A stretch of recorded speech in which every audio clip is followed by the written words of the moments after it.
because we. Okay. All right, and we are live. It is Oz Property Investors. We bring the big names. We have the big fun. How you going, Jordan? 2020. I'm very well, mate. I know 2020. I'm pumped. I'm ramped. I'm hulking for this year. Hulking and bulking. It's just I called Joe again. I'm excited. It lights up my eyes, but I can catch Joe. Just hit the live button and ask you. But anyway, I think how you caught Joe? Yourself? To be honest, mate, I think you caught yourself. No, I didn't catch myself. I got you kind of talking. Yeah. If there's Polizzi already, he's trolling us. He's going to talk about spaghetti on toast or whatever, Vegemite or something. So, Joe, how are you going? I'm fantastic, mate. I've just come back from 5 days of regional Victoria road trip, and I learn a lot. I learn a lot. I've got a couple of lessons, but this is all about the big Jordans. This is all about Big Jordan. But how are you, Big Jeff? Big Iron J. We got the triple.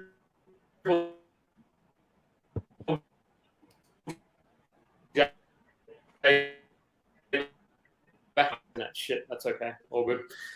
So I'm fantastic. It's back on this sort of somewhat 9 to 5. I mean, yeah, that's sort of all that good stuff. So feeling great. But if people have questions, comments, or thoughts, we'd love to hear those. We love the pump up. Everybody loves the pump up. So throw those in, and we'll get to them as much as we can. So let's get straight into it, Joe. Let's do the quote of the week, shall we? So do we need to give We'll let our guest go first because he's been preparing for this today. So what is your quote of the week, Mr. Hulk, Mr. Jordan? Yeah, I actually saw this one this week on a YouTube short. It's like TikTok, but I don't know, more mature. I don't know. I'm just loving it. But it's okay. If you were to wake up every single morning and have $86,400 in your account, and you could spend whatever you wanted to. Like you could just spend the whole thing, and then you wake up the next morning with the same amount in your account, but you'd never have more. You could never go beyond that amount. Well, every single day, you would do everything in your power to spend that amount. Like, why would you waste the money, right? Yeah. If it reset to zero. If it resets to zero every time, but every morning you wake up and you have that money in your account again.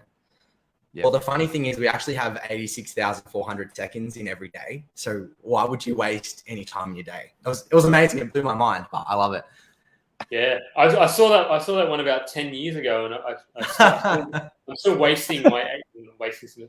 So what is your, just quick before we go into Joe and my quote? What is considered a waste for you though? Do you consider kind of just chilling time, get Netflix? Or is that a waste? Not if you can reset yourself. Not if you reset yourself that way. Like however you tune out, like whether it's putting a movie on or playing a video game or spending time with family, like that's the way to reset. But you know, if you're sitting there watching YouTube shorts where I learned this quote, that's considered a bit of a waste of time. Okay, great. That's a win. Yeah. That's a win. I like that one. That's the best quote of the year. Okay. Yeah, I'm here all week, folks. So I'm going to do my quote because I'm going to give Joe might not have one. So, I've got one of the OG kind of Steve Jobs, and love him or hate him because he's a bit polarizing. But this is actually similar to Jordan. So he says, your time is limited, so don't waste it living someone else's life. Don't be trapped by dogma, which is living by the results of other people's thinking. So that's so deep and profound because just thinking through what that all means, and it's basically saying that you should kind of tread your own path somewhat, and just kind of don't try and get caught in other people's opinions, thoughts, or ideas too much, I suppose.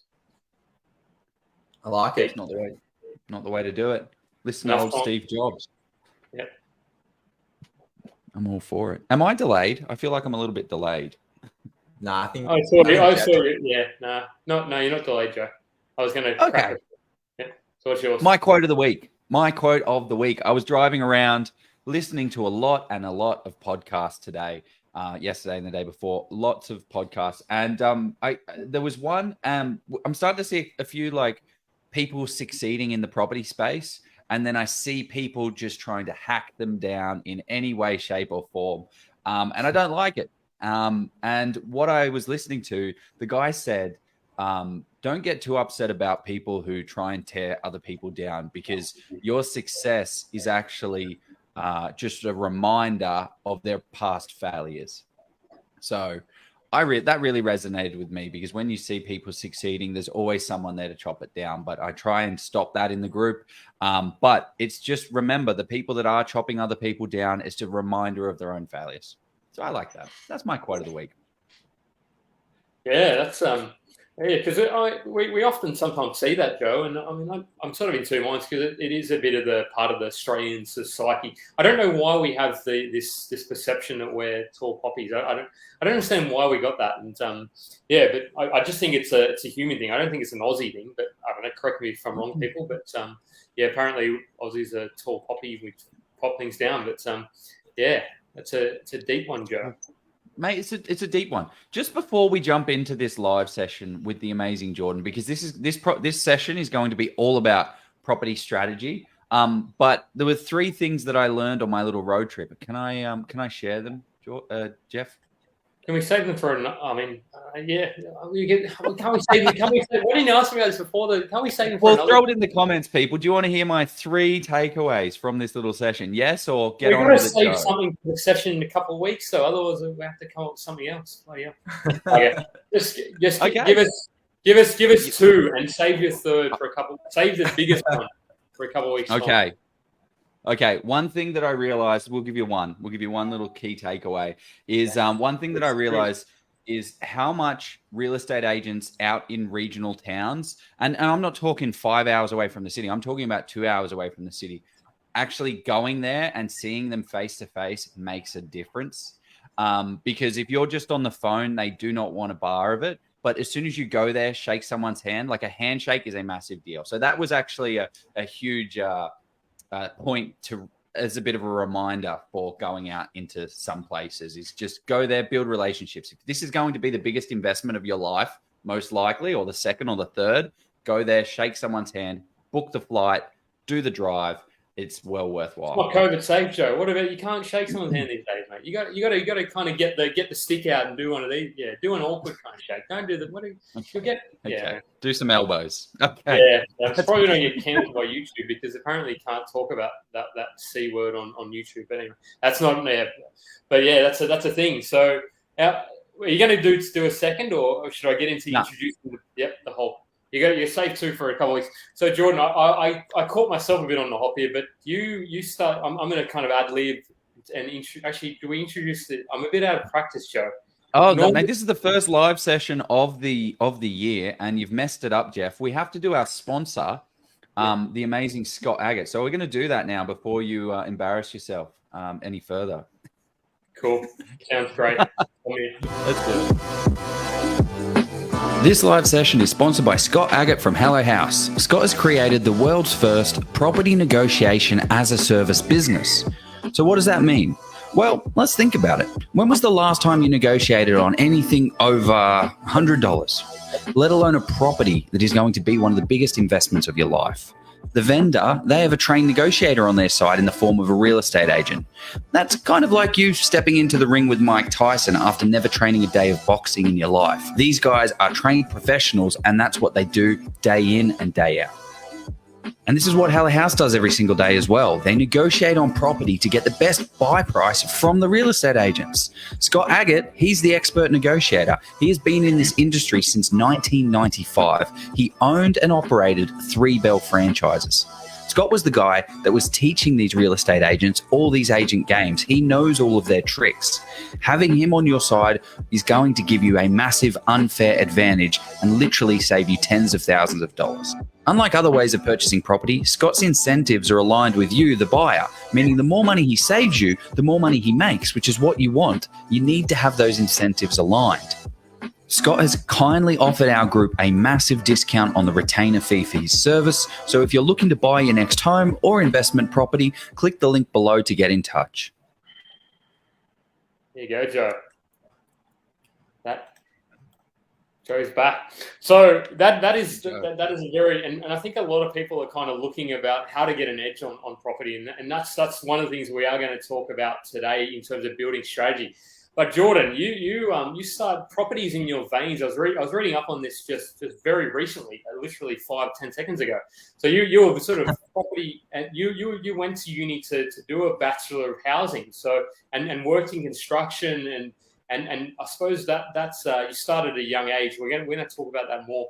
But you've kind of built a platform from you had a property podcast. You built an impressive portfolio. So you've done Smashed Avo podcast, which I think was you're ahead of the curve. You've done so many fantastic things in the property space. Another thing I'd like to you've got a doppelganger. His name is Jordan De Jong, and he played professional baseball for the Toronto Blue Jays. So anybody who ever has a trivia question on who Jordan De Jong is, he is also a professional baseball player in the MLB, the Major League Baseball. So there you go. Wow, that's very nice, mate. You're doing some reading. The funniest thing I found out the other day is I always thought I had this like really cool, unique last name, being De Jong. Like no one had it, but apparently De Jong in the Netherlands is exactly the same as like Smith in Australia. Like it's just super common. So now I just feel like not just ordinary. But anyway, you didn't know that? No, I didn't. Are you Dutch? Or? Yeah, I'm Dutch, and my dad's one of 8, so like the family's huge. But I just didn't know how common it was over there. Yeah, it is. Yeah, the Dutch soccer team has got 2 or 3 players. I think there used to be he was a pretty famous, like I think he was a striker, but I don't know if he played that many games for the Netherlands. But really, really, I think he nailed the Dutch soccer league. Anyway, enough about sports. So I could talk sports all night. Dutch soccer. No, mate, no more Dutch soccer, Jeff. We're done with Dutch soccer. No, Jordan, how did you get started into property? Was this was it investing that interested you first, or was it property itself, like the bricks and mortar? Like what actually attracted you? How did you get started? Yeah, well, it's funny Jeff mentioned in the veins, because it even goes back before all of that. Like my old man was still is a real estate agent, but he used to sell real estate for everyone that's kind of over in the Sydney area, in the Hills District in Bella Vista Waters, which is like a really nice upper class area. And properties were selling for like $3 million 10 years ago. Don't know what they go for today, but it'd be pretty ridiculous. Haven't checked. But I guess like through not just dad being a real estate agent, but at the same time, like he would become friends with all these people who owned really expensive houses, and we'd have dinner with them, like family dinners together. And I kind of learned from them in a way where like most of their wealth was generated either from business and then translated into property, or they built portfolios themselves or built their wealth through a portfolio base. So even from like, 13, 14, 15, I was just surrounded by property the whole time. And like, I just knew when I was younger that I wanted to be a property investor. So I guess that's kind of where it all originally started. And then, just like pursuing a career and the uni degree and all of that, it was always ingrained in what I was going to be involved in. There's so many questions I could ask her, and just curiosity questions as well, but I won't ask them because we'll stay as much on point as we can.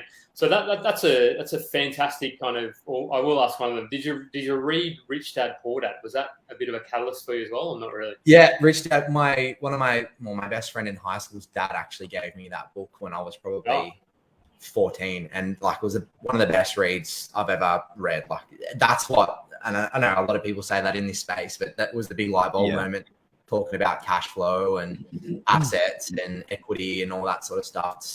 As everyone says. I wonder if we get Robert on. Let's get him on the show. Why not? Let's see if we. I reckon a few things. I reckon he'd be up for it. Yeah, we're pretty big. Yeah, we're pretty big.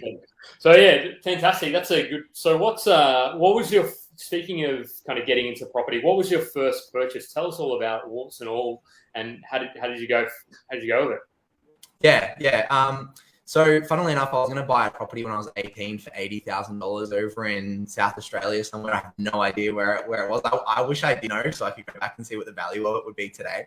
And that was after reading a Steve McKnight book, and I was like so inspired to get into property investing at that point in time. But I didn't actually start investing until, well, not really investing. My first property was a principal place of residence that I bought like a month before getting married to my wife at 24. And it was a brand new, it wasn't off the plan, but it was like brand new, newly built. It was on a block of 5. I bought that for $415 in 2016. And I reckon when I got it revalued probably a year and a half ago for 600. And now I probably reckon it's maybe around 650, 660 or something like that. So yeah, I mean, for what it was, I mean, reflecting back on that purchase, I probably wouldn't do it again just because it was new in a townhouse and small land to asset ratio, but it has done pretty well for me and it's allowed me to leverage into additional assets from there. So all in all, in hindsight, I probably would make the decision again because it's done well for me, but it's not that specific asset type I'd choose, I guess. Interesting. Yeah, it's interesting that you you bought the PPOR first rather than starting with an investment property. Yeah. I think it was purely out of the desire for my wife and I to have somewhere to live. Like, I mean, we could have rented, but I don't know if there's such like when I went to uni, I was studying for 3 years. Like, I had a job on the corporate ladder, but I wasn't earning anything significant. And so, looking back on that time, I'd probably do something different if I could and earn a bigger income. But at the same time, I didn't have the income to sustain getting into property that young. And then it wasn't until the spark really picked up about investing again is when I decided to get in. But yeah, it was purely just somewhere my wife and I to live. Nice.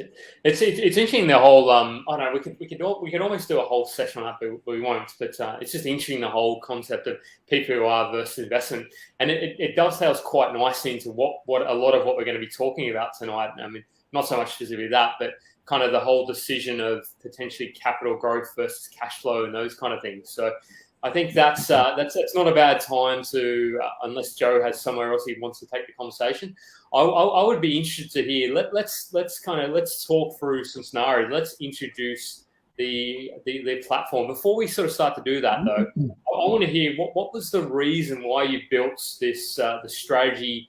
I'd call it the strategy masterpiece or the strategy master. I don't know what you want to call it. It's called game plan, I suppose. But what was the draw? Why did you want to do it? What was the reason for it? Yeah, I mean, there's a couple of things realistically, but the primary driver was when I put that investment cap back on, I was in this and I love it because I see it in the comments. There's like one guy who always just says buy. I don't know his name, but you guys will know who it is. Yeah. I love it. It's amazing. But I think when I put that investor cap back on, that's how I saw things. I was just like, I just need to buy a property. And when I bought my second property, I did the whole trust thing with Steve McKnight and setting all up that. And then I had like an extra 500,000 I could borrow. And I was like, oh, this scenario is amazing. I can just keep setting up trusts and buying more property, having bigger borrowing capacity to buy more property. And then I bought the third one, and it was like another 500,000. And I was like, oh, I can just keep going. And then I got capped out. Like I kept going to different brokers, different banks. I couldn't borrow any more money. And I think, the biggest thing that the platform, or the reason that I built the platform, is to make people just stop and think for a minute before they go crazy investing in property, because we are all ultimately limited by our borrowing capacity, and you can just buy. But then if you hit a borrowing capacity limit and look back and go, maybe I could make a bit of decision on one of those assets that I bought, I'd much rather give people the peace of mind that they're still going to be able to achieve their goals, even if they wait another year or 2 or 3 before making the next investment purchase, and just making sure that they make the right decision rather than a rush decision because they feel like they're going to miss out or they've just got to buy more property to build wealth. So yeah, I think understanding that borrowing capacity thing was one of the biggest things. And then the second thing was just this story out there of 10 properties in 10 years or 5 properties in 5 months. And, it's just such an easy thing to present and sell people on. And it's just so wrong and so not true. So it was just more about giving people a realistic view of what their portfolio will look like over the long term. Yeah, that's really kind of. It sounds like you've got a deep passion for it, because so you do see a lot of the dream selling sort of side of things, and people sort of. Obviously, there's usually a reason behind people being able to build these big portfolios quite quickly, but for the average everyday person, they're having that sort of being able to take a step back and saying, well, what do I want to achieve, and how can I achieve, or what steps do I need to put in place to achieve this? It's fantastic you've been able to put this together, and let's dive in, shall we go? Joe, let's look at it. Yeah. Oh, well, give us a bit of a run through, Jordan. So we've got a number of scenarios that we're going to cover off tonight, and we did pre-plan a couple of scenarios because we did the poll, right? We had a poll, and I think 600-700 people were clicking which one they wanted, and we got a winner in the end. So we're going to do that one. But what are the scenarios, Jordan? What are we going to cover off? Yeah, so the two sort of base scenarios that we talked about was a single professional earning 60K a year who wants to achieve a passive income of 100K. And the second one is a couple earning 150K per year with the same target, but have a couple of kids. So they're both looking for 100K passive income. Just a couple have a bit bigger a borrowing capacity to be able to do that. Then the winner scenario was a 300K rental income by 2029 for a single that has 150K passive income. So that's going to be an interesting one to have a bit of a talk about. But I think it'll open a lot of people's eyes as well, which will be good. Cool, I like it. Yeah. Were we also doing one, Joe, on the lower income as well, or am I putting Jordan on the spot? We 60K single professional. Oh, yeah. So we're doing 4. Cool. Yep. Awesome. Yeah. So just to throw it out there, I'm sure you might say this as well, Jordan.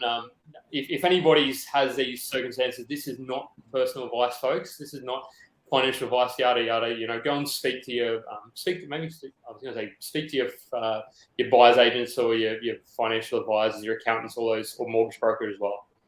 After the show.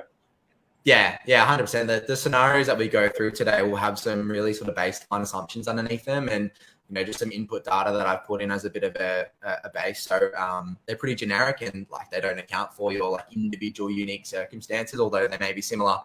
They won't be exact. So yeah, please don't take anything as sort of specific financial advice. Yeah, there you go. Cool. Do you want to jump in, share my screen? Fingers crossed the button works. Hit the share screen. Everything's worked amazing so far. Even I think. Oh my gosh! Look at this. Oh, it's maybe. Yeah. Are we good? Can you make your screen a little bigger? Is that's just stop? Hang on. Just stop sharing in a second. Do you want to change? I can see the client email. Yeah, it's all. Yeah. Oh, it's all test data. Oh, okay, good. Oh, test. See how they all say. Oh, there it is. Test user. Oh, good. So you didn't want to. Okay, great. That's Thanks, what we. Joe. You've always got my back. Mm-hmm. Cool. So the first scenario I reckon we'll roll through is probably the couple with kids on 150K, just because there's a little bit more juicier data to have a bit of a play around. It's a little bit more explainable to walk people through. Yep. Now, as I said, there's like 1,000 different assumptions on the platform. I'm not going to go through all of them, but we'll go through some of the main ones. On the platform, there's maybe three clicks. Are you zooming in? How's that? It's a bit of a lag, isn't it? I don't think it changed. Didn't change? I'm like, my screen's like really, really in. Oh, jeez. Can't see it. Oh, we've all gone. You do it. Yeah. I think. Is there a way to like zoom? Is there a way to zoom in on the We are live, people. This is not pre-recorded. This is not a drill. Maybe Joe might have to throw to one of his insights. That's better. Yeah, that's exactly. Perfect. You can see that? That's good. I can see it. Beautiful.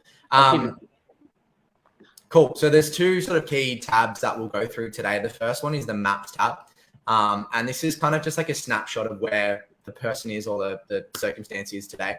We've got some assumptions up the top here, and these assumptions impact all the algorithm moving forward. So I'll walk through them on this first one, and then we'll skip them for the rest of the scenarios. But it'll just be good to give people a picture of all the different things that impact what the scenario or how the scenario plays out. Yeah, so the first thing that we've got. If people have any questions or comments or anything, we'll try and address those as we go along, because we normally look at questions at the end. But yeah, throw those questions in now, and we'll do our best to get to them as on the run. But yeah, go on. Cool. So the first one is our occupancy rate at 92%.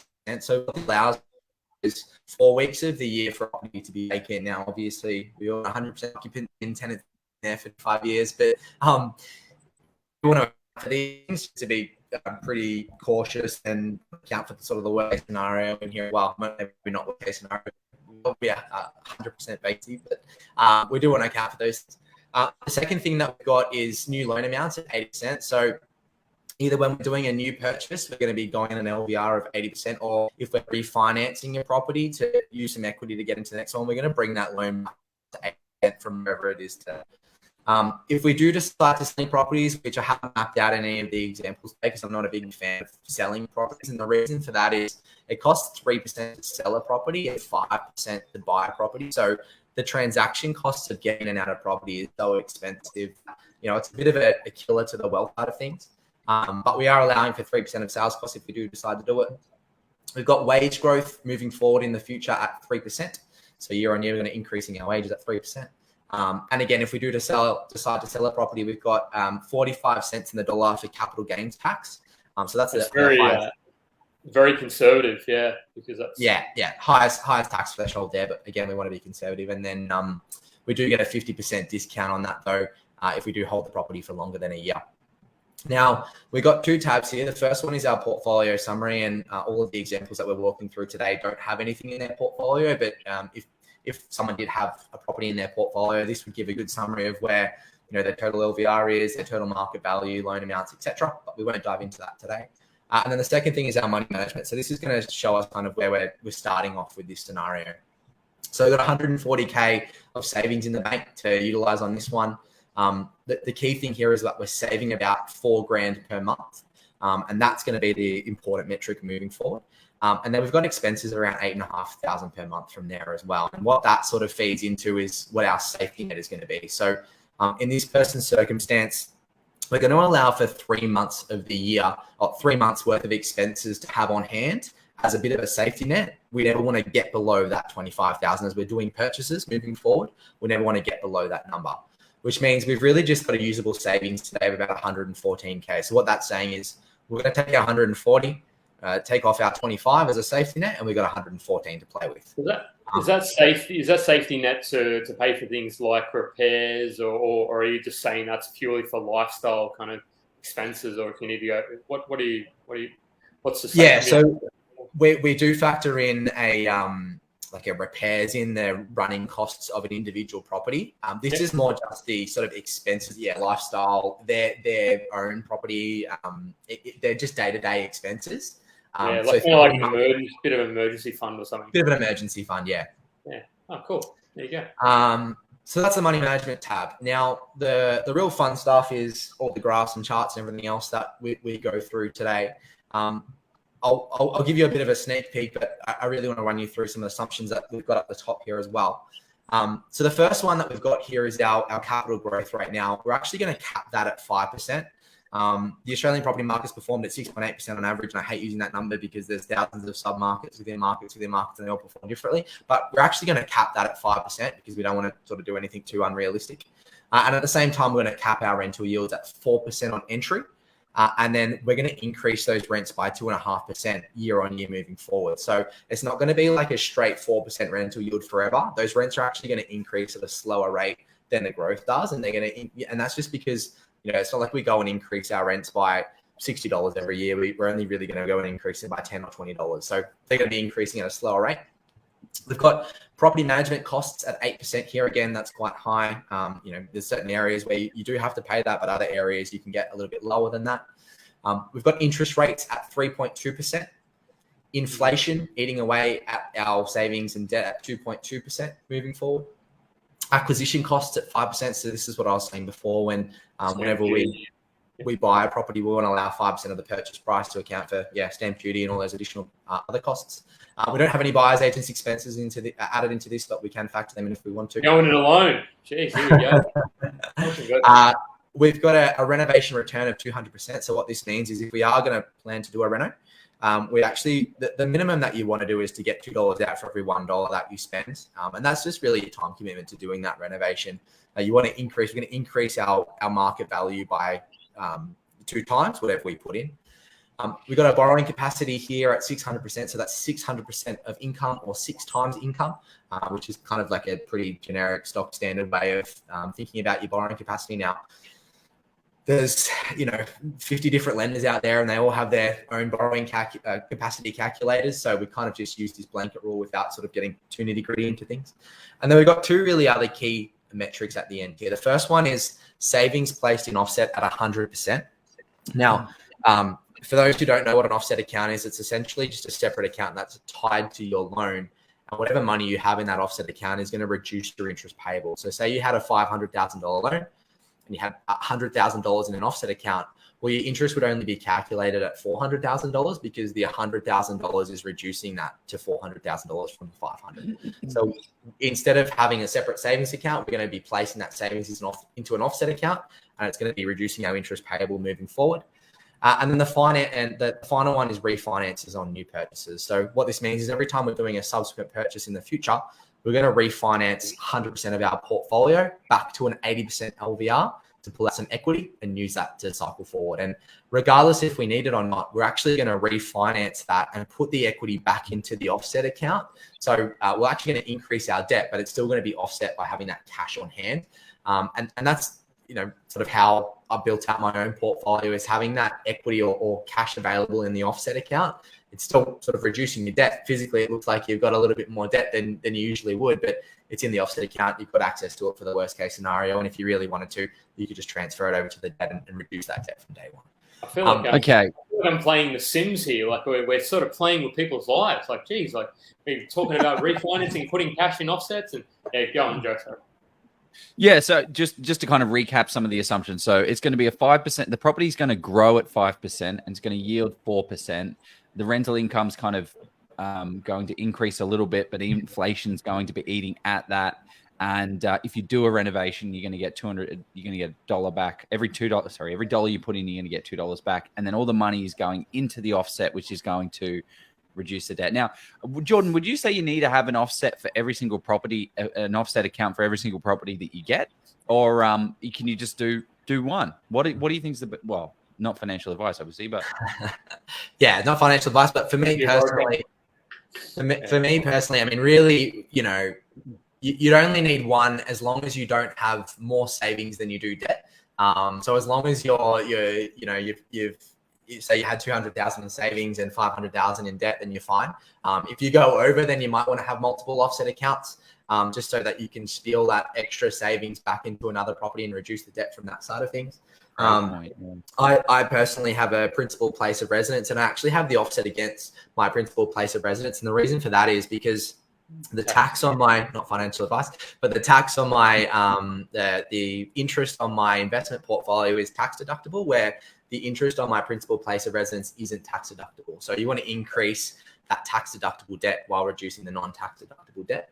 And the only, sorry if I'm getting into too much here, but the only scenario where you would want multiple offset accounts is if you do something, and I'll show you this in a second, if you do something like bucket your savings and expenses and lifestyle and everything else like that. Like if you wanted to allocate money every month into like a separate account that it's dedicated to something, you could actually have multiple offset accounts and say, okay, well, my holiday fund's this offset, my lifestyle is going to be this offset, and my pure savings is going to be this offset. So yeah, there's different ways to go about it. Realistically, you only need one, but yeah, there's multiple scenarios you can go through. I used to, speaking of having multiple kind of accounts and multiple splits, I used to have like up to sort of 8 to 10, and it just got, and I was transferring money left, right, and center. I was just like, why am I doing this? Like, why can't I just put it on a spreadsheet or something? Why do I need all these accounts? But yeah, I don't know. I suppose each to their own. I got a question here about, so you've assumed that there's no personal debt, so they haven't got any fancy jet skis or anything like that, or are we assuming that? Correct. No personal debt or credit cards or student loans or anything else like that. It's kind of a bit of a blank slate, starting with 120K in the bank. Does the platform allow for if somebody's got sort of credit cards or there's a whole process that someone would go through when they're entering their information, and they list all that information. Some people will actually factor it into those expenses. So if you remember, we had $8,500 worth of expenses in there. That might be paying down that credit card debt or whatever it might be. But there's a whole section for entering in, do we have car loans? Do we have credit card loans? All of those things throughout the platform. Yeah, cool. Yeah, awesome. Cool. Good explanation of the assumptions there. That makes perfect sense. Does anybody have any questions about the assumptions, or is there a question, Joe? No. My question is, let's get rolling. This is exciting. Now, what do we do with all of this stuff? Cool. let's dive in. So there's a whole bunch of graphs and charts. The first one that we've got here is our buckets chart, and that is that sort of buckets analogy of breaking up your savings. I've just broken it up into 3 really simple categories. The first one's savings. So we're saving around $4,000 there, which is 32% of our income. Most people sort of sit around that sort of 30% worth of income. We've got lifestyle here at about 12% at $1,600 a month. And then we've got expenses at $6,900. So this is just a really good visual representation of what portion you are saving of your income. I'm still seeing the assumption screen. Oh, yeah. Cool. Yep. Yeah, it's showing up now. Jordan, can you close all, if you've got any other like tabs? Oh, no, you've only got like 2 tabs open. I don't know. Your internet's just super laggy. Is there? I've got like 1,000 applications open, but yeah, there's only 2 tabs on the web. There you go. Yep. Super fun. That's right. Okay, cool. Cool. Okay, so savings. We got our savings. We got our lifestyle. So this is just a visual representation of where we're currently at on the journey. Yeah. So savings of 32% there, lifestyle at 12%, and then expenses at 55%. Is my mouse lagging as well? Yeah. So if you've clicked out of the page, no, I haven't yet. Oh, yeah. Click out of it now and we'll get there. So just give it a 20-second delay. Whenever you actually want to go to the next. Yeah. Exactly. So go there now and then talk about this chart. But maybe you need to wait until he knows when he wants to talk about the next thing, though. Yeah. We're on offset and annual spend now. Can you guys see this next chart? Yeah, no. That's all right. Just going to do. I don't know what I'm doing.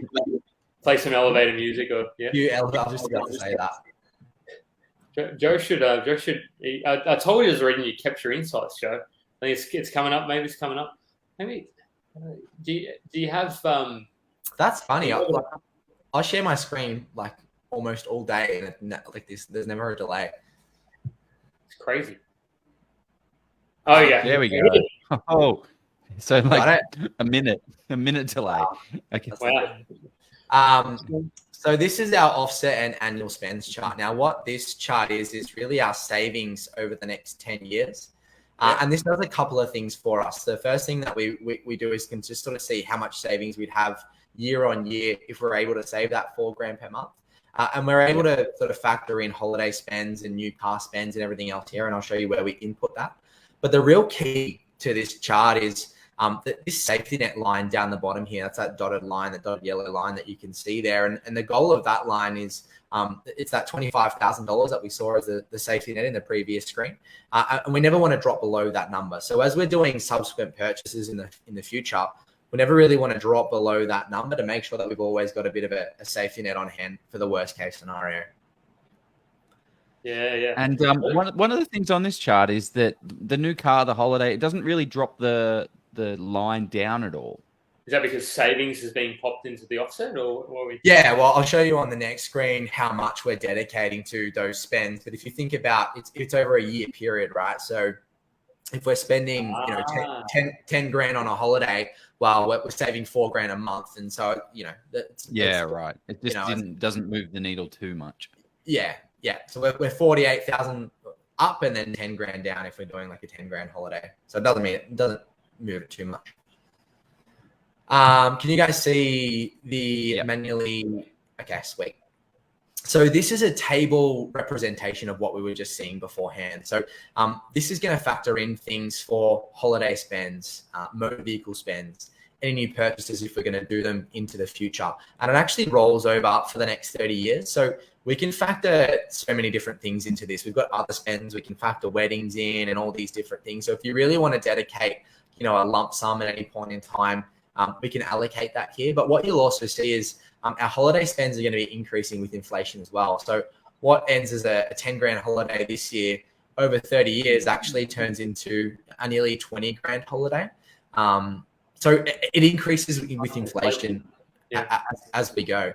And we can also indicate if we're going to go interest only or principal and interest in here as well, which we'll come back and forth and do as well.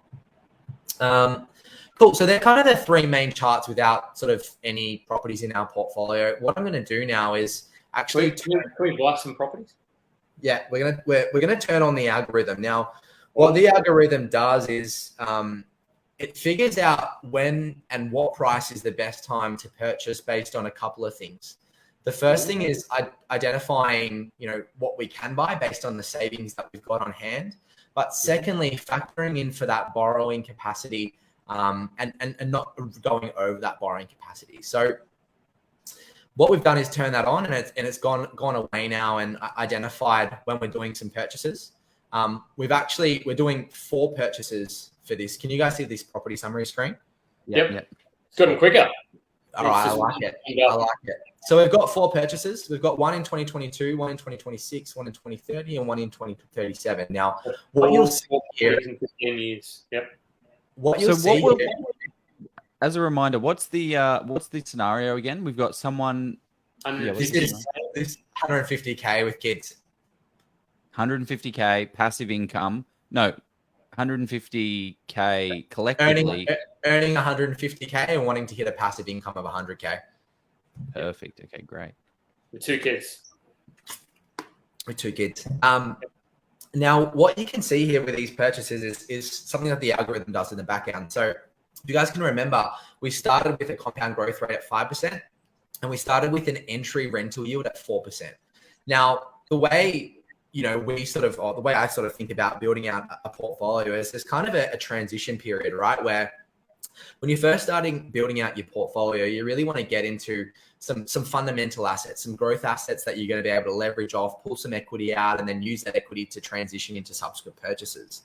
As you go along the journey, you start to realize, well, it might take a couple of years for me to go cash flow positive, not with today's interest rates, but in, a world maybe 5 years ago. But we want to, when we're buying subsequent purchases in the future, we actually want to make sure that our rental yields are covering our costs, because our portfolio is getting quite bigger. So what you'll see is our rental yields are actually increasing as we're doing subsequent purchases down the line. And our growth rate's actually going to come down. And that's because generally, not in all cases, but generally when you go for a higher yielding property, you're going to cop it on the growth side of things. So these are the variations between growth. We go from 5% down to 3.5%, which is very conservative, but that's the goal of today. And we end up getting to a total entry rental yield of 5.5%. So this is interesting to me, because you're saying, so you're not saying, the algorithm has crunched the numbers on this, and it's saying Jimmy. Who's Jimmy? No, the algorithm. Oh, okay. Yeah. It's saying we can call it Jimmy. We can call it Jimmy. It's saying 5%, 4.5, 4, 3.5. So that means it's saying buy growth properties first instead of buying cash flow positive yielding properties. Why is that? It's just sort of the way, I built the algorithm, so I know how it functions in the back end, but that's how I would sort of personally, if I was to restart today, build out a portfolio, right? I'd start with those growth assets first. They're going to allow me to build some equity within those assets and then convert that equity back into deposits for future subsequent purchases. But maybe when I get to 2037, when I'm sort of thinking about that retirement stage of life, I may not necessarily be thinking about growth as much as passive income, because I want to have a bit more income to sort of take over that retirement stage or the lack of income coming through from a 9 to 5. So one of the things that you hear a lot is this whole passive income story getting started. A lot of the people that I speak with are like, so I want to get a first property. Great. How much equity have you got? How much cash have you got? Oh, I've got X. Wow, that's a lot. How much equity? Oh, I've got a lot as well. So now I just want to buy all these cash flow positive properties. But it's not necessarily the best way going forward, because you're not going to get that growth. Is that kind of what we're saying here? Yeah, well, we'll map out 2 different scenarios and see where it will take you. But this is kind of just as a baseline what the algorithm does. Nice. Cool. Cool. So that's kind of the purchases that we're doing, and we've got some values in here now. The first one's at 625. The one in 2026 is at 625. The one at 2030 is at 676. And then the one in 2037 is at 800,000. So get some values in there as well. And that's really just based on the borrowing capacity limit. So I'll walk you through. I think we're lagging, are we? Or do you need to scroll down? Sorry. I'm jumping into the equity position chart now. Can you guys see that? Not yet, no. Well, you might. I can see that there's like a scrolly, like an option to scroll down. Or is it? No, he would have scrolled down. Oh, okay. Yeah. We'll just wait for this one to load. Yeah, There's this actually one's been worthwhile thing, I think. cracker questions, I think, as well. They've come through. Yeah, it's probably a good time in between crack questions, and then if once you guys see it, let me know. Here's a great. Okay, so it loaded. Here we go. Okay, beautiful. So this is called our equity position chart, and this has 4 really key lines on it. The first one is our market value. So we can see our first purchase here at 625,000. Yep. We've got a bit of growth to 723% at 5%. We go to our second purchase, our third purchase, and then our fourth purchase. And then over a 30-year time horizon, if we compound the portfolio at 5%, it ends up being a $7.6 million portfolio. Our debt levels are increasing at the same rate too, at 80% LVRs as we're doing those purchases. We get to a total debt of around 1.9 million. And then we end up slowly paying this off over time to around the 400 to 500K mark over that 30-year time horizon. Now that's just, I'm pretty sure we're just doing interest only on the back end there. Maybe wrong, I'll have a look, but that's kind of where our debt comes down to.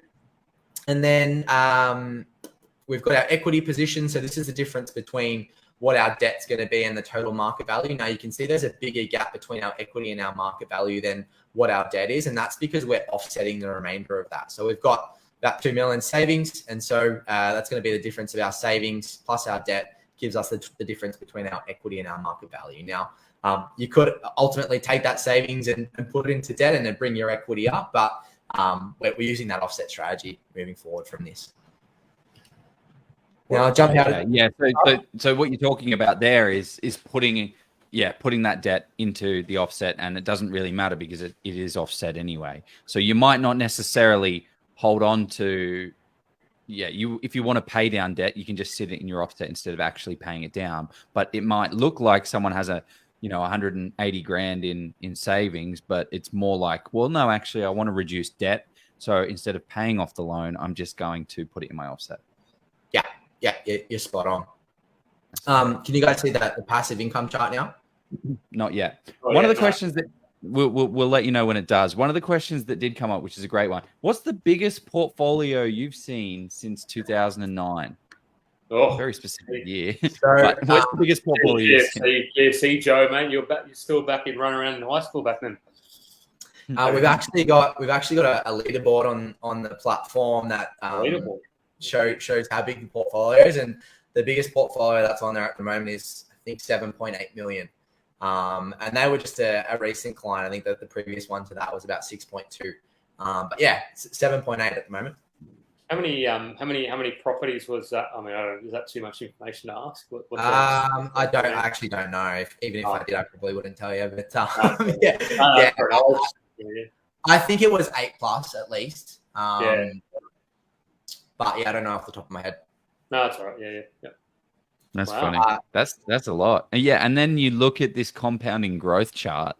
At what is that? $7 million portfolio going to look like in 10 years, and then in 20 years, and then in 30 years? It's going to be crazy. Yeah, it's pretty nuts. Can you guys see the passive income chart yet? Not yet. No.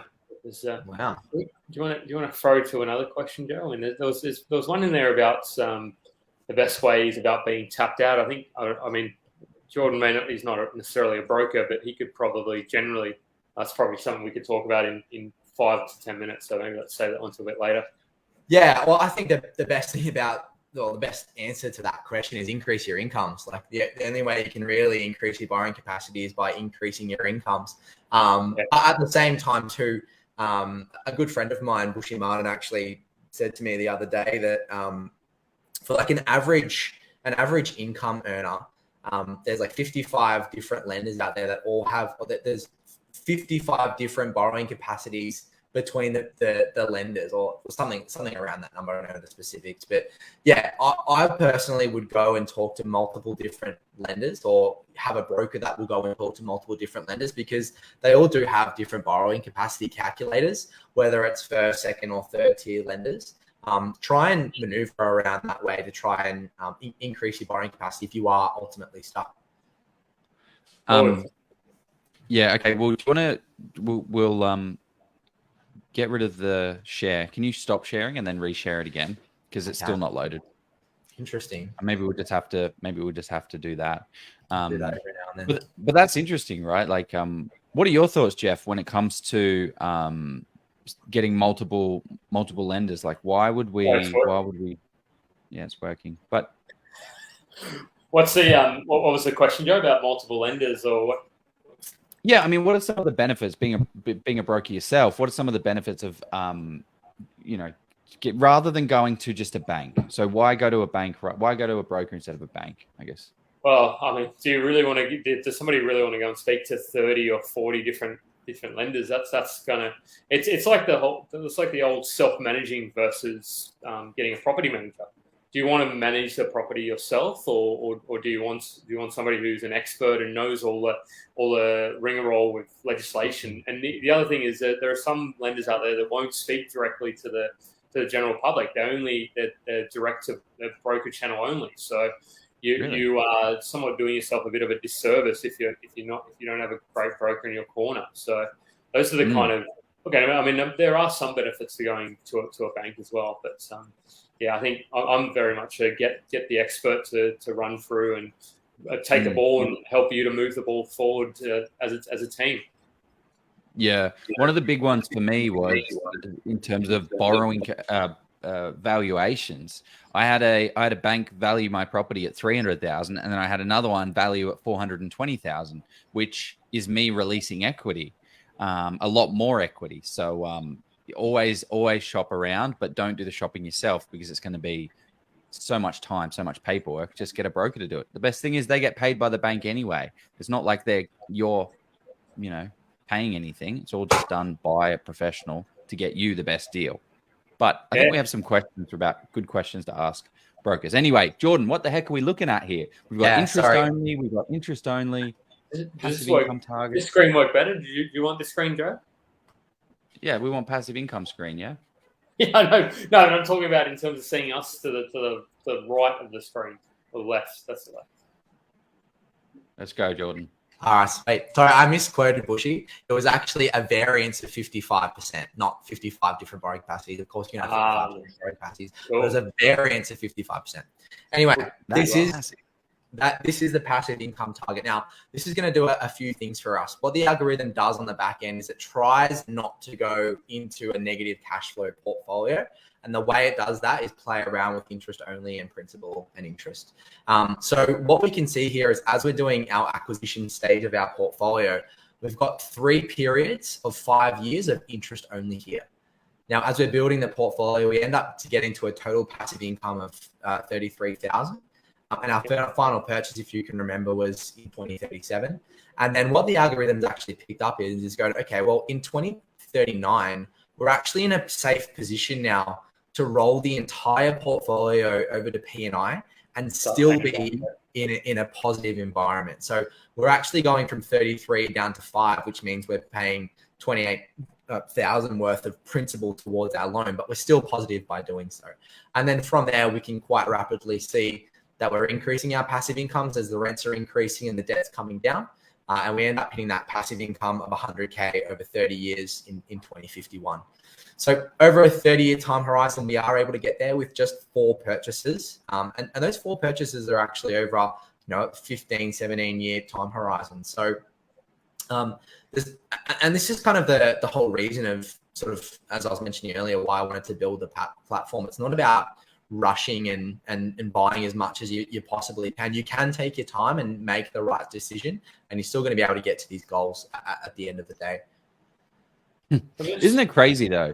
All of a sudden, like everyone's saying, buy 10 properties in 10 years, and they don't ever talk about borrowing capacity, obviously, and how actually possible that is. But if you are looking to retire, and that's one of the biggest ones, I want $100,000 by the time I'm at this age of 2030. Now, this passive income target at 30 years old, is that indexed with inflation? I know it says it was on the chart, but that $100,000 is not going to be $100,000 today.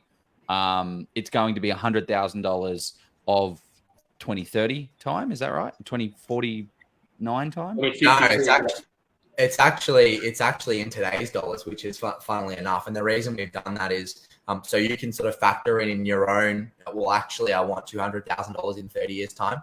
I had it in counting inflation at one point, and then people just got way too confused about what that target was going to be. So that's $100,000 in today's value, which, as you mentioned, is significantly less than what it would be worth today. Yeah. Interesting. Okay. But the funny thing is, can you guys see the borrowing capacity chart? Not yet, no.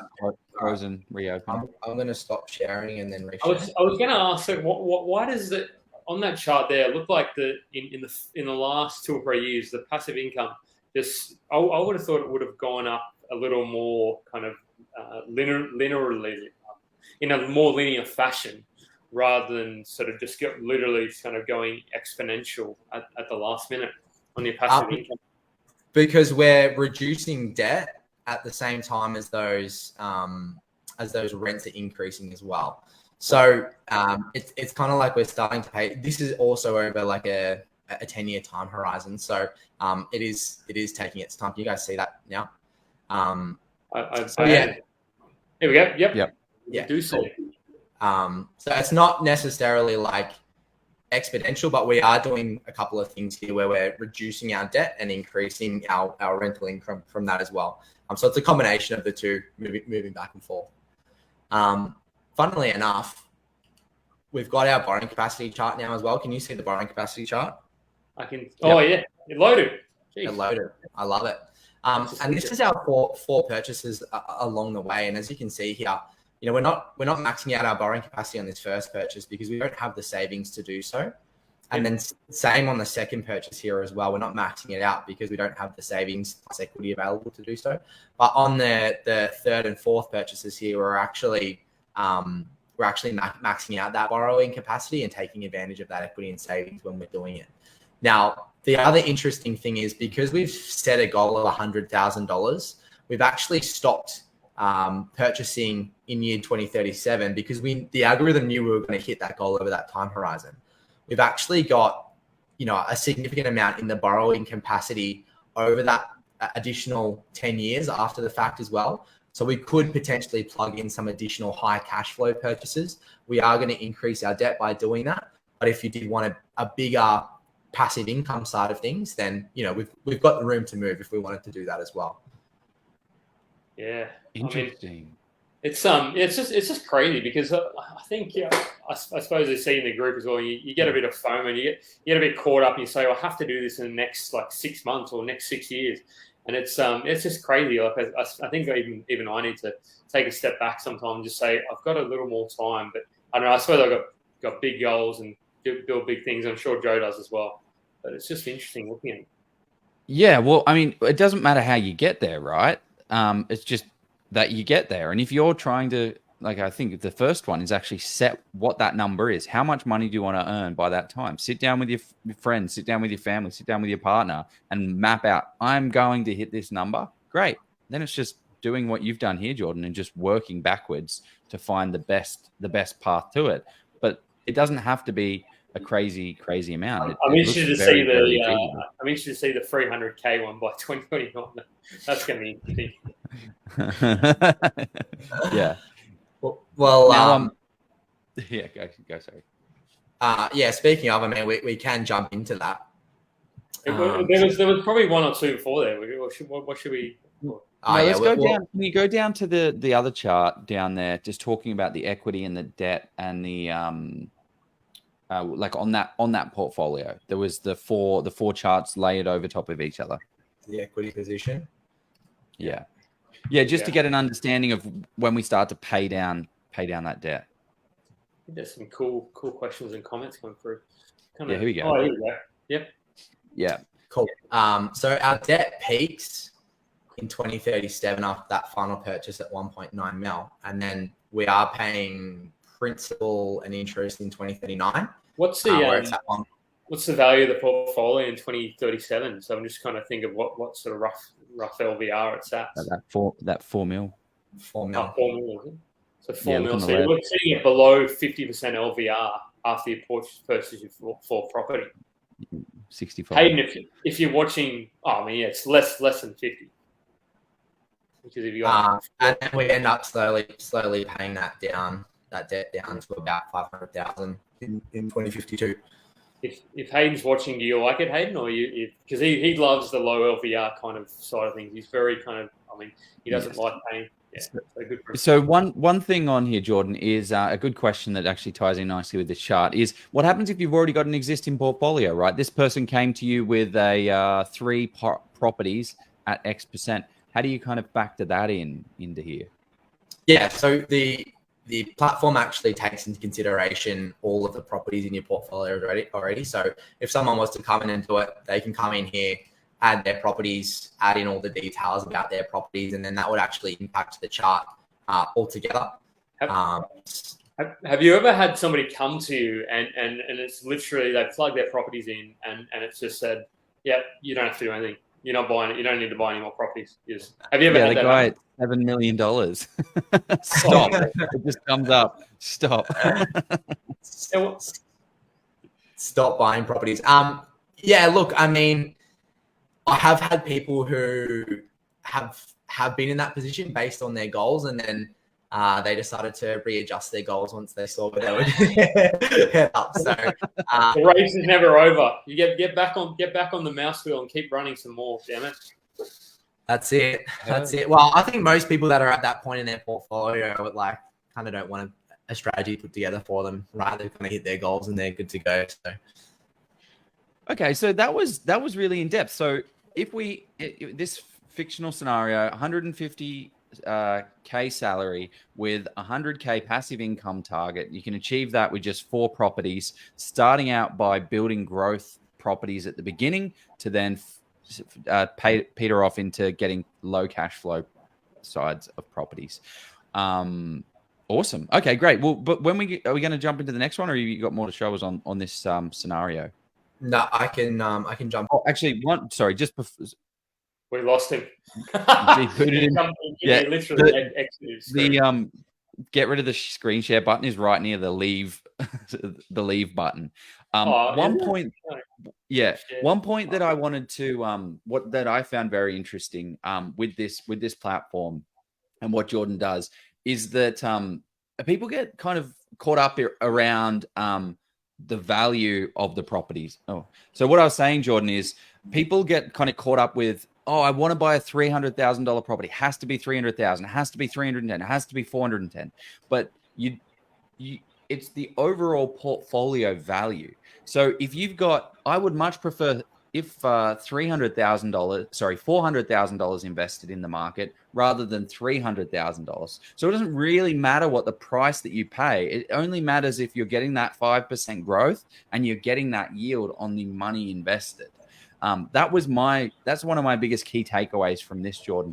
Can you speak to that a little bit? Because I don't know if I did justice. Sorry, I dropped out for 2 seconds there. What was it? Give me a high level of the question. Yeah, it just not getting so concerned about low value, like purchasing a $300,000 property instead of a $400,000, because you dip your toe in, right? You want to dip your toe into property investing. Yeah, you don't want to go all in. It's the common question of if property prices are increasing at a faster rate than you can save to get into it, then you're better off getting into the best asset that you can afford today and getting ahead that way, and then leveraging some equity from that side of things, rather than trying to save at a lower rate. And then, you'll always be swimming behind because the property prices will be increasing, the deposits will be increasing, and you can't get in. So if it's kind of the first foot in the door and you really want to get going, take advantage of it when you can. There's probably a price point that's too small. But if you're comfortable with the purchase and the location and you're using a professional to help you through that, then they can give you the data and the metrics behind why that property and do the due diligence behind that property. So I think as long as you have a team behind you and the professionals to make that decision, I think, you don't have to be too concerned about a specific price. Yeah. Yeah. Fantastic. Okay, great. Well, I suppose the other kind of thing that we see quite a lot is, should I have a 900K kind of borrowing capacity or whatever, should I buy 2 or should I buy 1? Which is kind of, theoretically, if you throw that into the thing, it's going to tell you an answer, and it's going to say roughly, I suppose the assumptions there is that the 900K properties rental value might not increase as quickly in the real world Is that kind of your thoughts or experience, Jordan? Or am I making sense? Yeah, definitely. And I think, again, it kind of, when we sort of take this 30-year view, where you end up over the long term, it's not a huge difference. And I think a lot of people get kind of caught up in the day-to-day. It's really about like having a look at or understanding what your goals actually are. Like, what's your lifestyle decision? Do you want to have a bit of a legacy play where you're passing on equity to next generations, or do you want to go and travel the world in your later stage of life and have that retirement side of things and work backwards from there, rather than going, it's going to be nice to have a bit more income today, or should I be going for this today? Just taking that sort of bigger picture. Zooming out. Yeah. Fantastic. Okay, great. Well, let's jump into our fantastic sponsor, who is a bit of an exit strategy for the later side of life when we're doing our cash flow positive side of things, Mr. Commercial Property. That's interesting. Exit strategy for that's an interesting maybe that's. I need to word that. I need to word that a little bit better. I like it. I know what you mean. Before, just to ask the question, can you factor in commercial property purchases in this in the platform? Yeah, we definitely can. We can do 3 different types: principal place of residence, residential investment, and commercial investment. Interesting. Yeah, perfect. Okay, cool. Just want to double check. Great. Let's jump in. The amazing thing with commercial property investing is that in most cases, it's cash flow positive from day one, which means that you can drive those profits towards paying down the debt. There are instances with commercial property investing where you can actually have the property pay itself off over 10 years, which is absolutely crazy. With commercial property, you get massive net yields, so you can expect anywhere between 6 to 10%. And as we've seen in the current boom, these properties not only provide large cash flow, they do certainly grow wildly in value too. Now, with big rewards comes some risk, and this is why you should de-risk your investment as much as possible. And the way you do that is with expert due diligence. And this is why we highly recommend people hire professionals to help you along in your investing journey. Steve Polisi of Polisi Property is one such expert. Being a chartered mechanical and structural engineer in a past life, Steve draws on his analytical and mathematical skills to do that expert due diligence for you. With 6 years experience in the space, Steve has over 1,200 property transactions under his belt. He's the guy you want in your corner, crunching the numbers and finding the best properties in the best locations, along with ensuring that you avoid the mistakes. Steve has actually even written the book on commercial property investing in Australia. And not only is it a bestseller, I believe it to be the most comprehensive in commercial property investing on the market today. He's been generous enough to give us a massive discount for our audience of 50%. So use the code OZPROP, click the link below, get a copy today, and start learning and getting on your commercial property investing journey. There we go. So somebody asked it's commercials kind of can be one exit strategy, I suppose, if somebody was struggling with borrowing capacity. That's one of the questions. And there's great commercial brokers out there that can do that. One of the questions, so your platform or the assumptions here says that somebody assumes that people need to build up equity. So if somebody came and had, this is Tim's question, I thought it was worth asking it now. If somebody came and had $1 million, how would that what would that look like in the platform? Yeah, so we can turn off the assumption of refinancing new purchases. We can turn that down to 0, and it's never going to refinance every time we want to do a purchase.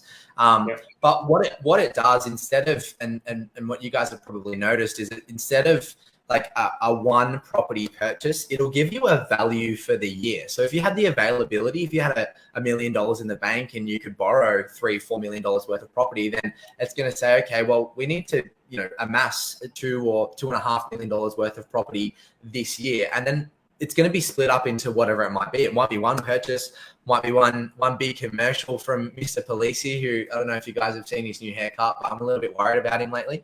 Yeah, very worried. Check it out. I have a look at his profile.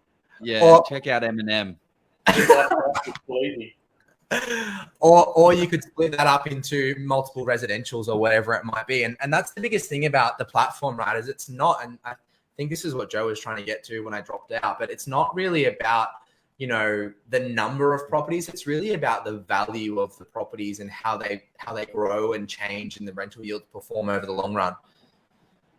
Yeah. Super interesting, super insightful to actually, because this is one of the biggest things now, guys. Like 6 years ago, I would say, was it 6 years ago?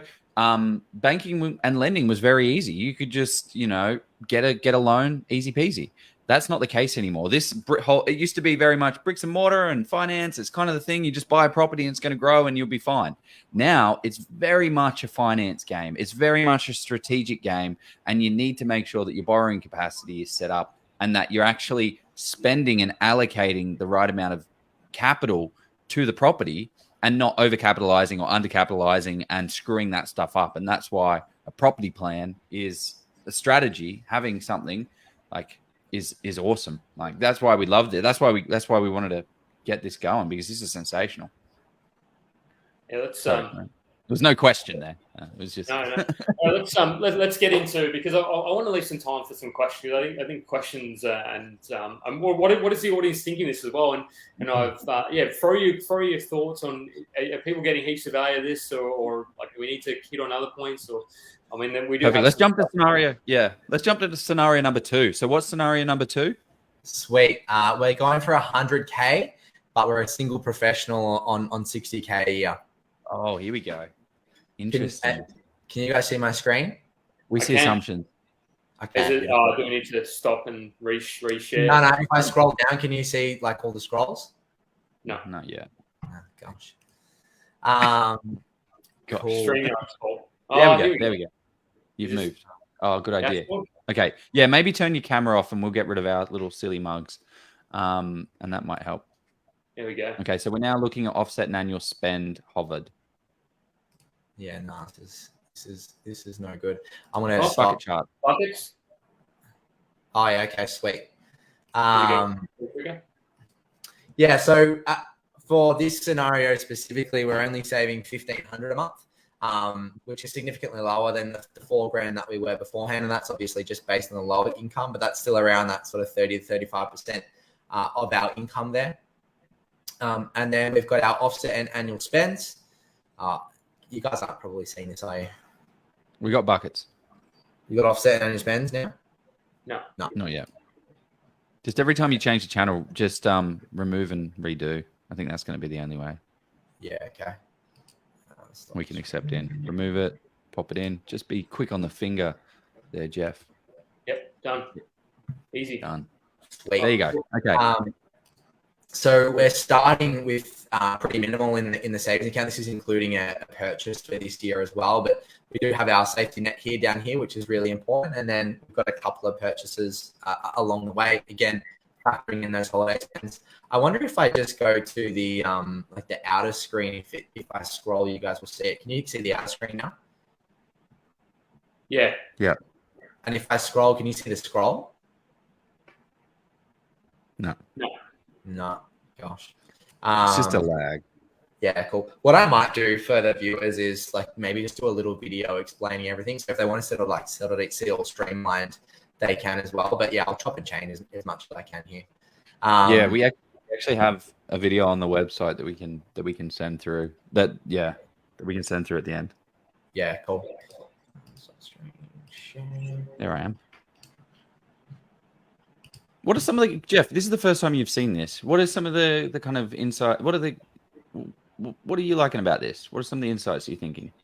I suppose it's for me, I've thought a lot about this. So it's right. If you'd have showed me this 8 years ago, I would have. But it's what it's highlighted to me though is you don't.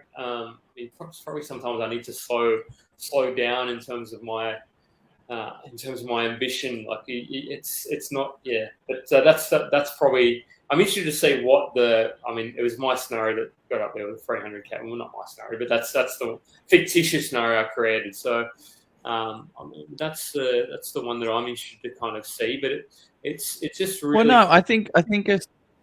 Sorry, go back. Yeah, it's really really cool to see it actually play out over time and have those assumptions in there and see that see it play out over the years rather than just kind of thinking about it in your head, because visually, if you can, once you see something visually, it will help you to stay the course. So to me, the most powerful part that I've seen is the graphs of how it all plays out. Yeah, interesting. Cool. Thanks, mate. I'm excited to see how someone on 60K a year can start to get to that 100K pocket, because I mean it's a realistic number. You know, real people have that kind of money and they want to get into property investing. So how do we do it, Jordan? What are we doing? Yeah, cool. So I'll take you through like what the algorithm does at the start. Can you guys see the property summary here? Yep. Yeah, cool. So we've actually got 5 purchases, and as you can see, we're sort of transitioning from growth to yield over that time frame as well. Now, if we just do sort of the typical algorithm, we don't actually end up getting to that passive income of 100K. We only actually get to about 30K over that time horizon. The benefit is we do have a decent portfolio, but if we just go over that time horizon, we end up getting to a total passive income of 32K. So we're not going to be retiring off our passive income on that type of portfolio. But the good news is we do actually end up with around a $4 million portfolio over 30 years as well, which for someone on that sort of money, you know, can be pretty life-changing at that point in time. Is this a 60? Is this a 60K? This is income? the 60K a year income. Yeah. Okay. Wow. So, but they've got, what are the values of the properties that they're purchasing? Yeah. So for this one specifically, I've actually lowered the threshold, so you can set your minimum purchase amount threshold. On the previous one, I think I set it at like 500 or 600, but this one I've moved down to 300,000. So the first purchase in 2022 is at 312. Same again for 2026. In 2036, we're buying one for 350, and then same again in 2043, and then a $500,000 one at that 30-year time horizon in 2050. So they are on the lower end, but the growth still does get there over time as well. Yeah, I think it's still. I mean, who knows what properties will look like in 20 years' time in terms of I'll be very. We're still going to be doing Facebook Lives, and maybe we'll be. Have to go and buy ourselves a 400K property in 2042, Joe. It'll be a meta live. We'll walk through the property together on the metaverse.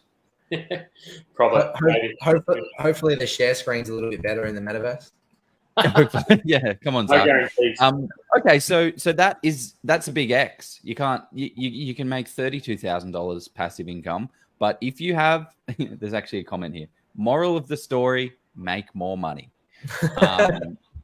Yes, that is true. But what I will do for you guys is change some assumptions around.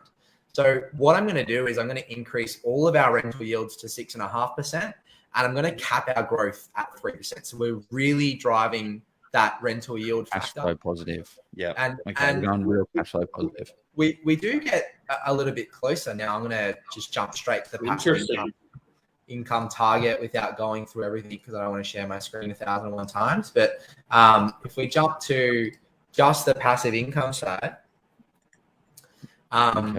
we actually start out positive of around $7,000 for this first purchase. And as we do subsequent purchases, we're increasing along the journey. We are interest only the whole way through, and we could essentially go P&I a little bit earlier. But we do end up getting to a passive income of around 80K with paying principal and interest on that amount. So, if you do go for a high cash flow asset purchases all along the way, you potentially could get there.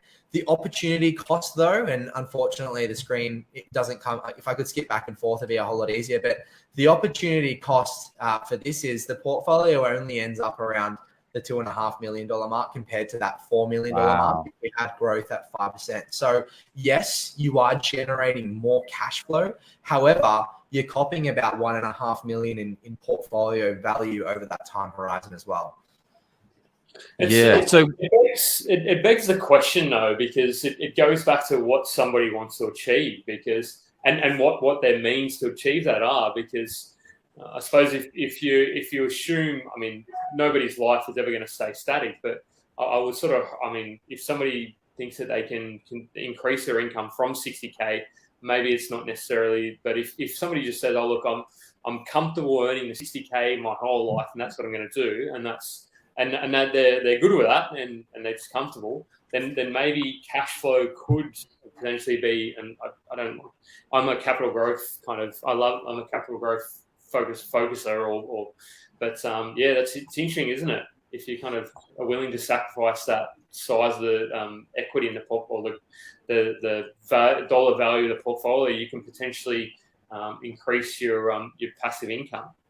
Yeah, you're spot on, Jeff, and you're right. Like if someone was on 60K a year, had a really, really good lifestyle, didn't want any kids moving forward into the future, and just wanted to build a passive income, well, they're not going to take that equity to the grave. So, they might just want to go for that passive income focus and eventually get there. I'm a big advocate of going for the growth focus too, because they're copping $1.5 million worth of portfolio value over 30 years.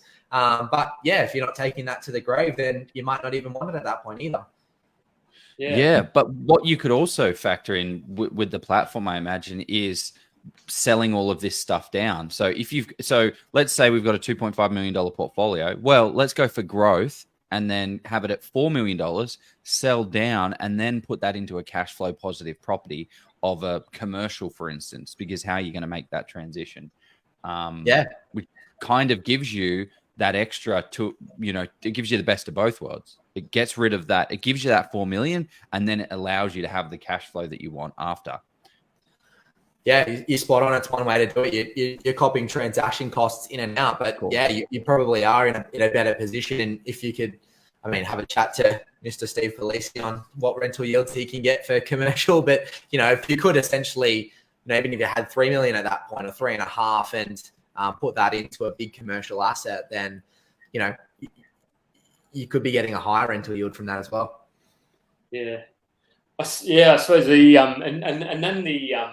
only problem, not challenge, but the thing I'd say about that is capital growth. Yes, we can predict out over 30 years that it might grow. I don't know whatever it is, 6.2%. But then I suppose to mitigate that, if you absolutely need to, you could throw in like a value add strategy if you needed to force the growth or force the equity. I'm all about risk. Yeah, exactly. Yeah, well, and this is what you'll be doing with the purchases. You'd be trying to set them up so you can develop down the line. You can renovate. You are going to have to spend money on renovations on these as well.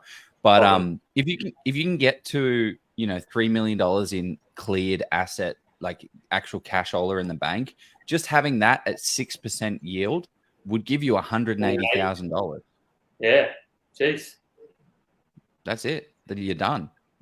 3 million net assets at 6% gives you $180,000 in growth. Awesome. Okay, cool.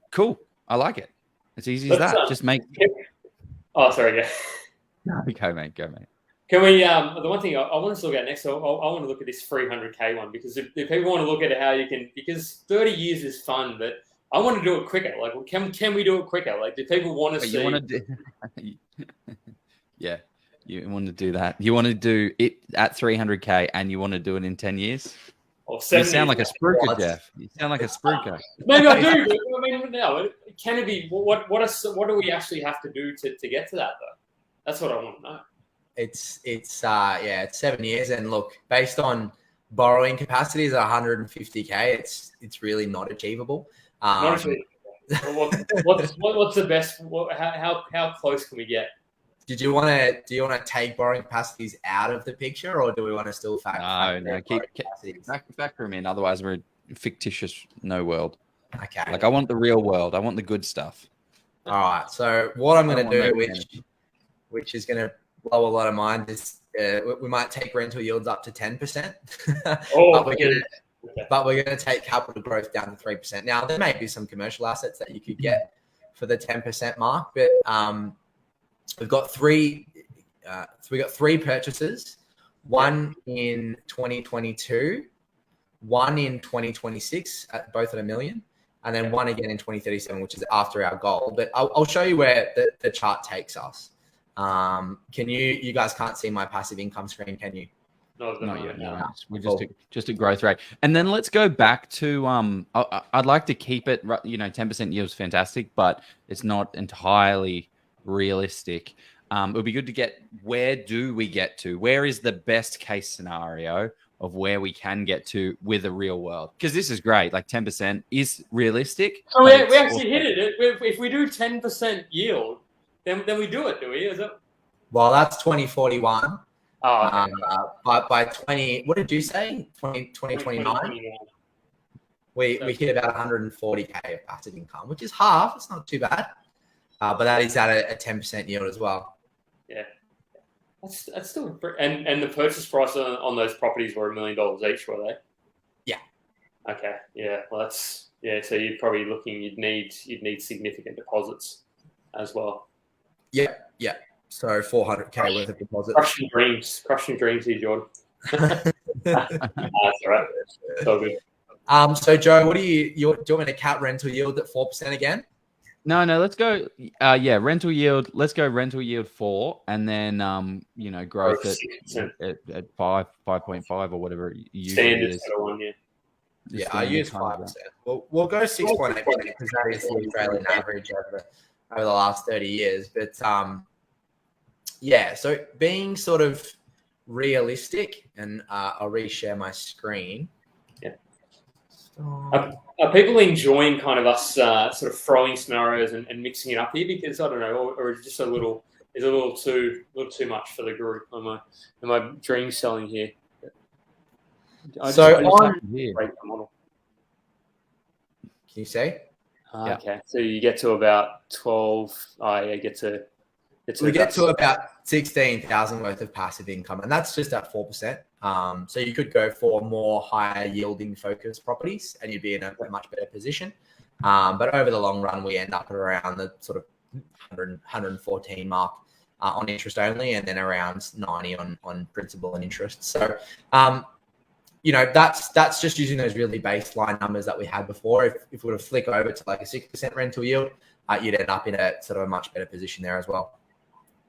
Yeah. Can we do that? Can we sell down the portfolio and buy commercial in here, or is that probably a bit too much time and like fiddling around with numbers? We definitely can do it. It's probably just going to be, I don't know if you guys want to go to question. It's probably not. We're at 9 o'clock. But you can definitely in the platform sell one of the assets that are there, and then it'll take out sales costs and capital gains tax, and then you can convert those funds and equity into a high cash flow dwelling. I'm happy to keep. I know it's a bit painful with switching back and forward, but if people want to see it, I mean, Joe, do you have anywhere to be? I mean, I don't have any. Jordan, do you have anywhere to be? No, I'm good. Okay. Do people want to see something where we sell one of? I mean, selling is because that's a question. I'll go to one of the pre-prepared questions. Somebody asked. So let's see. Trying to say, Neha said.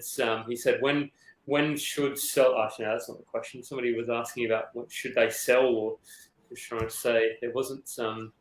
Well, I suppose the question is, there wasn't. I thought somebody asked me about whether they should sell or not. But I mean, selling is an evil kind of term. But if you were to sell, what does it look like? Joe wants to say that. Well, he's doing the numbers right now, so he's sorting that out. So maybe you and I give us a second insight from your first one was you got to shake hands with the regional property. You got to see the real estate agents. Number 2, actually, this is a great tip for anyone to do anything. Is go to every town has a little fold out map, and go to the fold outs. The fold out map is, and I was like, surely these don't exist anymore. And I asked at reception, they're like, yeah, absolutely. Yeah, they go out, they fly out the doors. I was like, Google Maps, and they're like, what's that? No, it's not that rural. But so you get that, and then you just say, look, I need some help. Where is the not spots? Where are the hot spots? Where are the places there's hell no? Where are the places that are hell yes? You have multiple maps. So you have 3 maps or 4 maps. And then you go to the different agents. You go to property managers. You go to inspectors. You go to absolutely all the professionals. You go to the cafe owners. Guys, where is a street that's terrible? Where is the good spot? Where are the bad spots? And It I is hope you bought a coffee at the same time to thank them for their work, or were they? You must have absolutely no. Yes, I bought a coffee. I bought a latte, Good and I'll be buying property off the agents so they can enjoy that. They can take that to the bank. But that is amazing. So to give you an example, to give you a bit of context around that, I went to an agent and he's like, "This street is on the perfect area. It's the best place, but it is the only area that is heritage listed in this entire place." So they look like really run down, renovation potential. He's like, the amount of people, the amount of investors that come in, buy these properties, realize they can't renovate them, and then have to exchange and sell them is absolutely crazy. So I had a whole street of properties that I'm like, these ones actually look really good. There's some potential there, but you have to get on the ground, and there's no way to find that out without going down. Well, wouldn't those ones, if they were in a good location, wouldn't they naturally see, or were they just horrible to live in because you couldn't? Yeah, so they were like ex-housing commission. Or no, not ex-housing commission. Sorry, but yeah, they were terrible properties, but you can't touch the facade, so it just falls down. It's just a run down rubbish place, but you can't touch it. Yeah, interesting. Without spending a lot of money on the renovation. Yeah, I'm just thinking of arbitrage, or not arbitrage, but kind of, is there ever a time where the council or whoever does heritage things just says, okay, look, we're going to have to kind of bend that rule a little bit and say, okay, now you can. I mean, of course, it's risk. Now you can knock down all these heritage listed buildings. Well, not knock it down, but sort of, because otherwise, if you're not repairing it, then it's going to fall down, right? So, but I mean, who knows how long that takes to do that? There's a risk in. It's like land banking. Like, yeah, you can buy a plot of land and wait 10 years, but how long is it going to take for the council to rezone? You don't know, and that's the risk. Yeah. Oh, absolutely. But that's a terrible. Yeah. Okay. Here we go. Okay, Jordan, are you back with us? Wow. What do we do there? I'm back. We've got 3 purchases. We've used those baseline assumptions for those 3 purchases. So we're doing an 850K purchase this year. Then we're doing a 900K purchase after that, and then another $1 million purchase after that. We're allowing that to grow in passive income, and we get to a total passive income of around 80K in 2044. Then we do a major sell-off. We eliminate our debt completely. We've still got about $3.2 million in savings, and then we're just not taking any debt, but we're buying a $3.2 million commercial asset at an 8% rental yield. And that takes us back up to a 216K passive income. And then over that 30-year time horizon, we end up around the 280K mark there. So it's definitely a scenario, and it's just something that I see a lot of people do on the platform, is sort of plug in that growth scenario first, really leverage that equity, and then extract it to a sell-off, eliminate debt, and then convert the rest into a really high cash flow asset. Yeah. Okay, so we were right. That's what you got to do. Well, I mean, that's what you can do. I mean, right, I suppose. Yeah. We try I bet Steve, I bet Eminem's pumped about seeing this chart, because it's like, oh yeah, look, I'm right. But he would also argue, though, that you can get growth, which you can. I mean, yeah. What's the growth rate that you put on this one? So the first 3 were the typical 5%, but the commercial was 3%. So sorry, Mr. Polisi or Eminem, if you don't agree. Yeah. But at this point, you've got $300,000 worth of passive income, and then you've got a portfolio worth about $4-5 million at this 2052. No, $4.5 million mark. So you're in an absolute banger of a situation. And what's this negative? We've gone negative cash flow here. In 20, that's where we purchased. We have gone negative a few times, and that's just because the rental yields are a little bit lower on those higher purchases, which is generally. Yeah, but the amount of people that run negative gearing less than, like, more than $10,000 is absolutely crazy anyway. Yeah, exactly. Is there a negative gearing scenario that you've gone through before? No. Why would you spend $1 to only get 30 cents back? Doesn't make sense. So it sounds like you're not going to be probably selling too many brand new properties with the purpose of depreciation anytime soon. Or probably not. Look, you know, you can definitely map it out as a scenario. You can chuck it in there, but yeah, it's not something that I'm a massive fan of. That's for sure. Yeah, there you go. So before we get into questions, because I know Joe's probably got. He said he didn't have any questions, but do you have any questions about this, Joe? Because I feel I've enjoyed this. I've enjoyed learning about what it all looks like visually, and I think it's exciting for people to be able to see how it can play out. But Joe, did you have some kind of questions before we got into like it? I mean my key takeaway is actually very similar to yours, Jeff. But two key takeaways. One is it's achievable. It's actually possible.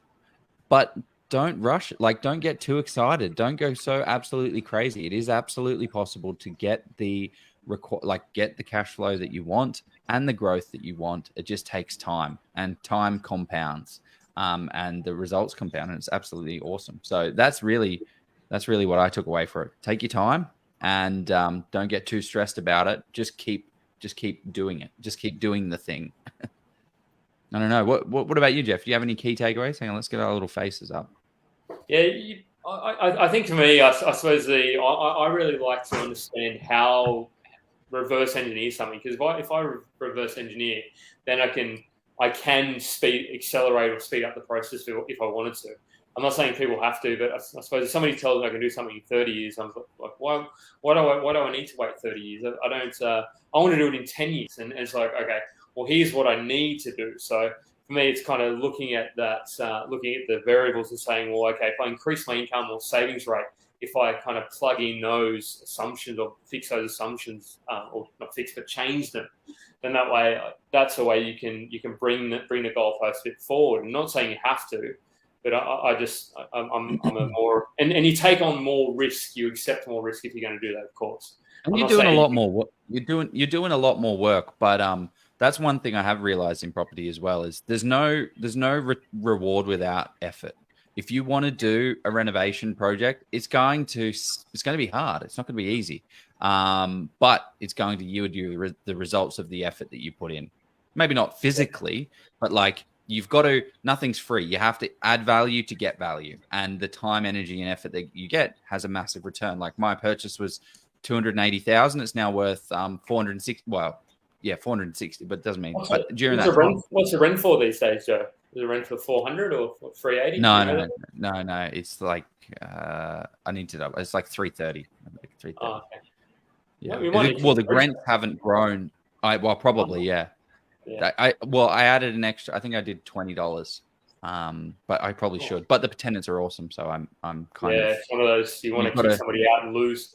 Yeah, Jordan. So what are your while we'll load up some of the questions? What are your top three kind of from looking and running this and doing what are your top three insights in property investing?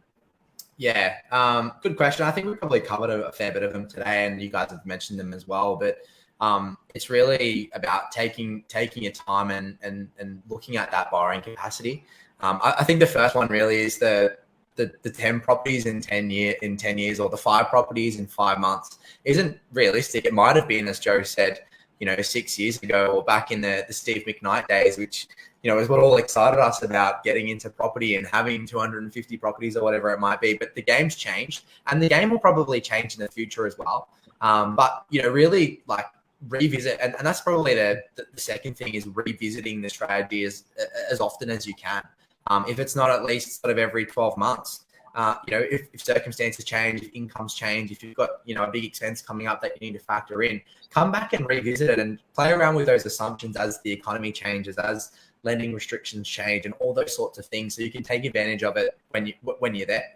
And then the third thing is just really identifying what that end goal is. Do you want to have a legacy play? Do you want to build a $10 million portfolio and hand that over to your kids? Or is it really that passive income side that you want to focus? I mean, a lot of people say you can get both, but there is opportunity costs on both ends. And so to understand what the relevance of that opportunity cost is defining what you actually want first and accepting that you're happy with the opportunity cost on either side. Yeah. That's a big one, actually. The one you said just now is actually revisiting the plan. And that's what I absolutely love about this platform is that you can just go, like, it's not just a static piece of paper where you just, this is my property plan. I've paid, $10,000 to be able to get it. And this is what I'm going to do over the next 20 years of my life. I don't know what I'm doing next year, let alone the next 20. And then you can just get access to it, plug it in. And then in next year, when you buy another property, you can then, your scenario changed. You had a kid, you blah, blah, blah. But you can then shift. You need to buy a new car because your old one no longer works or something like that. But yeah, it's interesting.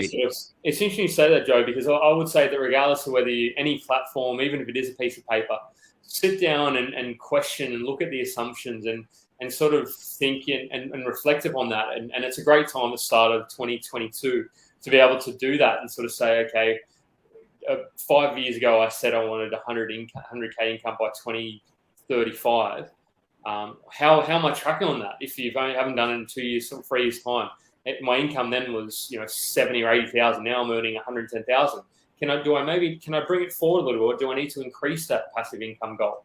And even if you take all the assumptions and just kind of even asking questions in AusProp and just kind of I'll jump in and Joe jumps in and answers as many questions you want, but just kind of spitballing the ideas, and I know you can do it anonymously as well if you want, but I think that's a great opportunity, great resource. So should we get into some audience questions? Well, throw your audience questions out there, guys. Let's do it. So somebody said 7%. I'm just trying to. We'll probably have time for 1 to 2, or probably 2 to 3 questions. So let's just see. There were a couple earlier on. It was just telling Nick you can watch it on YouTube later on. Let's see whether you can enter the detail. So you reading through them as well, Joe? Yeah, trying to find them. This is an interesting one because we can talk to.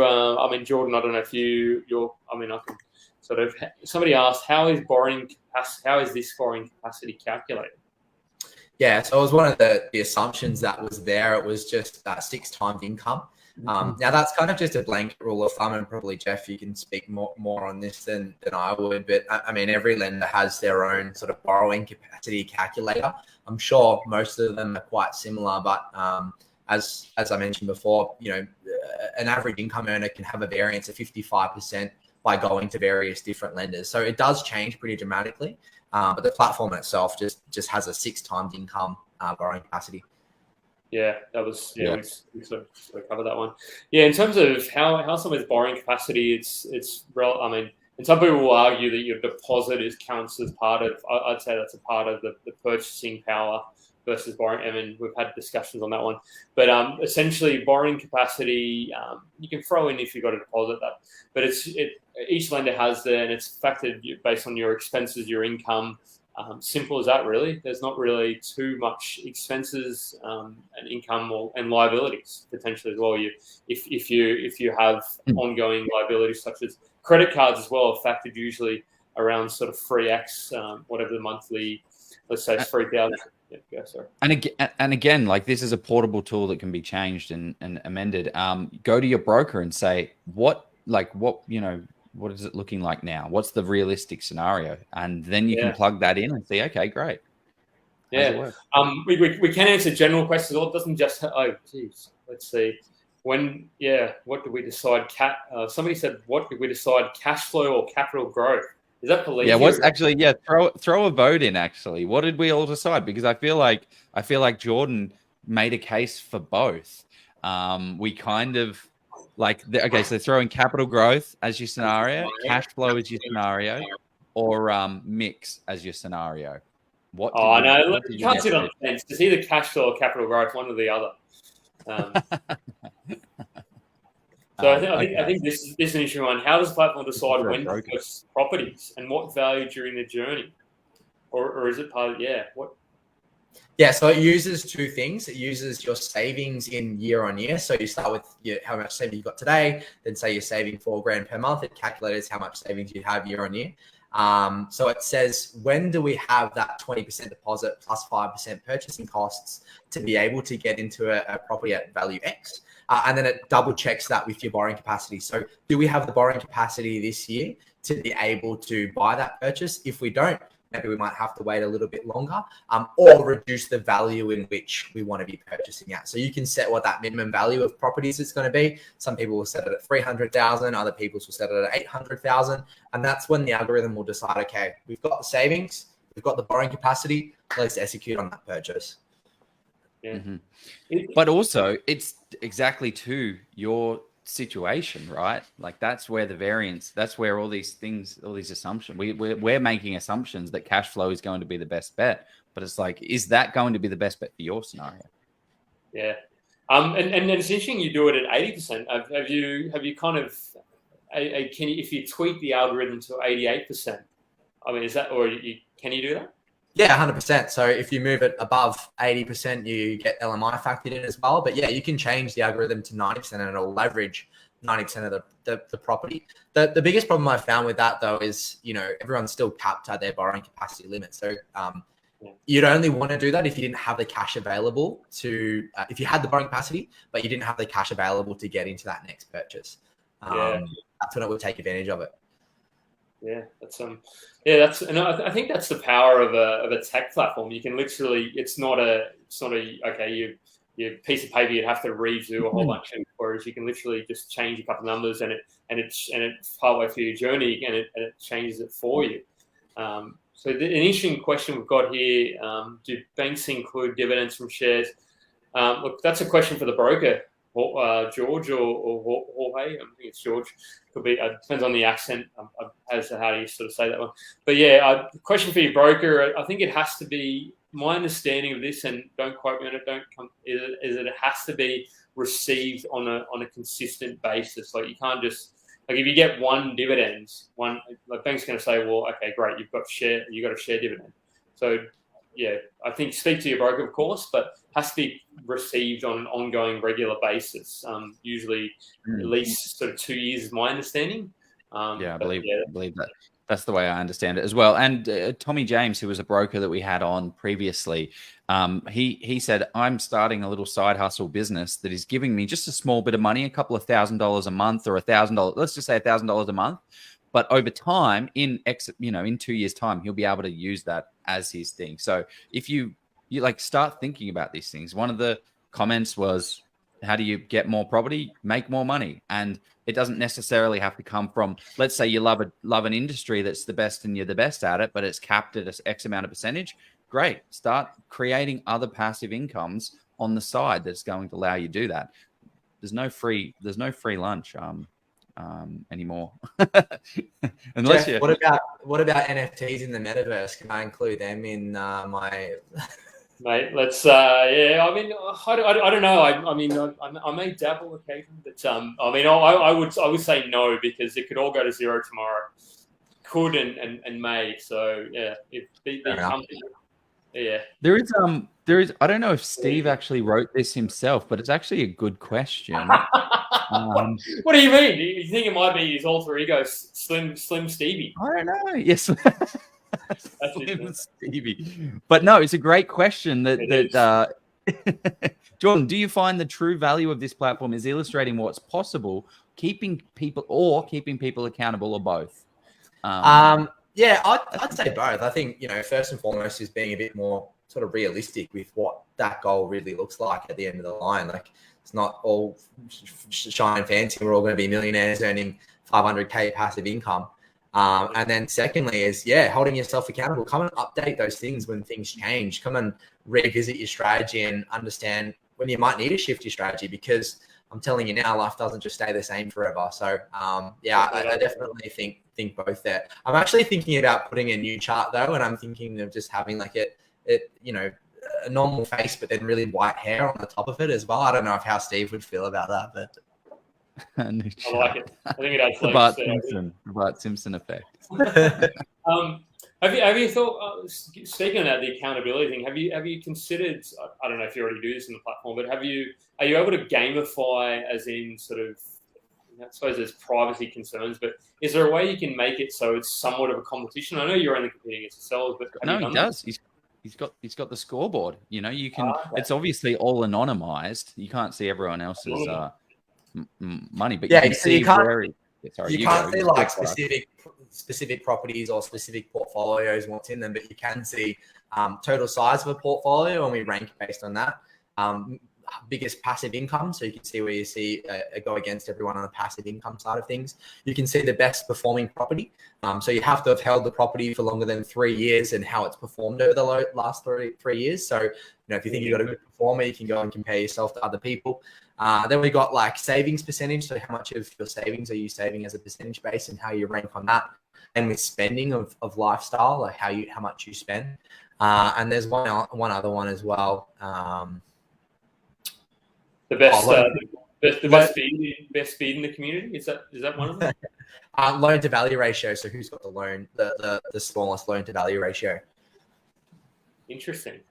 Yeah, a whole bunch of data that I'd love to be interested to correlate kind of what's and optimize, because I suppose the more kind of data you can sort of look at and say, well, here's the optimized portfolio, because I'm all about, well, how do we machine learn and make and help people to just not have to worry too much about their financial futures. But I suppose that's probably maybe a few years away. An interesting business concept or idea, how to help people to build a portfolio using an algorithm, maybe.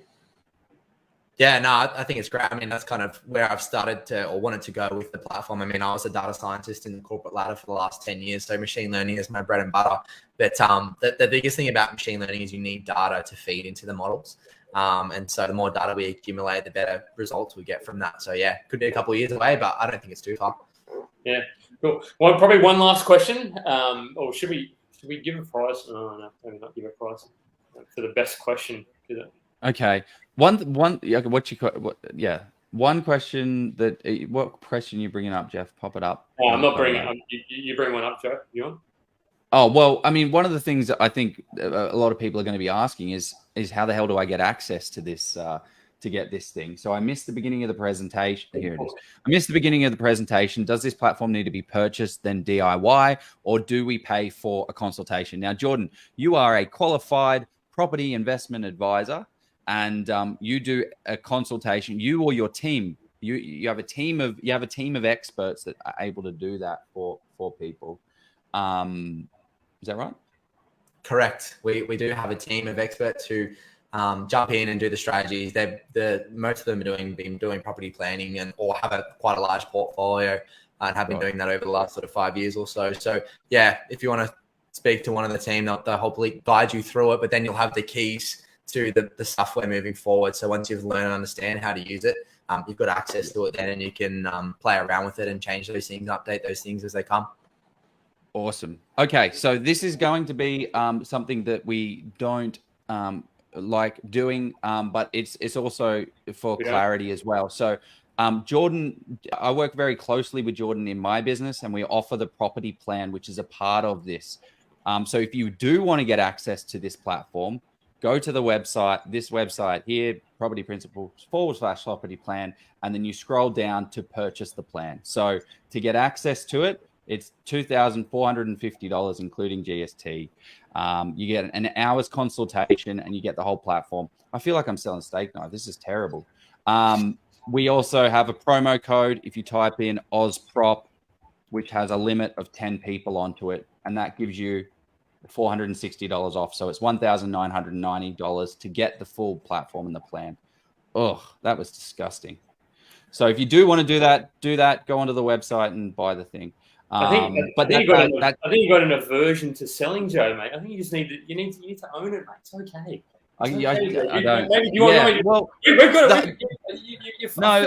very true. But I think nervous and no, it felt gross.